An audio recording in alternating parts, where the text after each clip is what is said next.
పెళ్ళైతానా బుజ్జి అని భాష అర్థమవుతుంది అందరికి ఇంటికాడ ఎందుకు అర్థం కాదు బుజ్జి సుహాసి గాంధీ ఫస్ట్ 2-3 రోజులు ఇప్పుడు కూడా కొంచెం కొంచెం ఇంగ్లీషే మాట్లాడుతున్నాడు కాకపోతే తెలుగు పదాలు కొన్ని కొన్ని నేర్చుకుంటాను. ఫస్ట్ వచ్చిన 2 రోజుల్లో కావాలి వద్దు అవి నేర్చుకున్నాడా.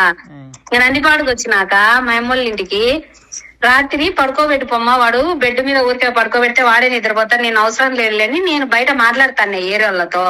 వాడు లోపల ఐ వాంట్ మై పిల్లో అన్నాడంట.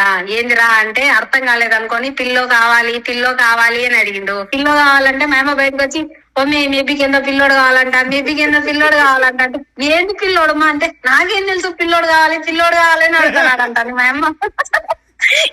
ఏందిరా ఏం అడుగుతాడని లోపల పోయి ఏం కావాలి సువర్ష అంటే I want my pillow mummy అనిండు. ఓ పిల్లో నా అమ్మ దిండంటమ్మా అంటే నాకేం తెలుసు వాడు పిల్లోడు కావాలి. మా అమ్మ ఇప్పుడు అంటది రోజు పిల్లో బెడ్ వేస్తుంది కదా, పరుపు వేస్తుంది. పరుపు వేసినప్పుడు పిల్లో ఎత్తుకొని వచ్చి ఇదో నీ పిల్లోడు అంటది. అయినా వాడు దొంగనా కొడుకు, మనం తెలుగు చెప్తే పలకడంలే, వాళ్ళతో బాగా మాట్లాడుతున్నాడు. రోజు ఒక అరగంట క్లాస్ తీసుకుంటారు మా అమ్మ బెడ్ టైంలో, అన్ని తెలుగు పదాలు చెప్తా ఉంటది. మా నాయనకు మా అమ్మకు నేర్పించినాడు. నో నో మా అమ్మ అయితే నో నో నో నో అంటది, ఆల్ రైట్ అంటది. మా అమ్మ కూడా అంతే గుడ్ ఓకే అంటది.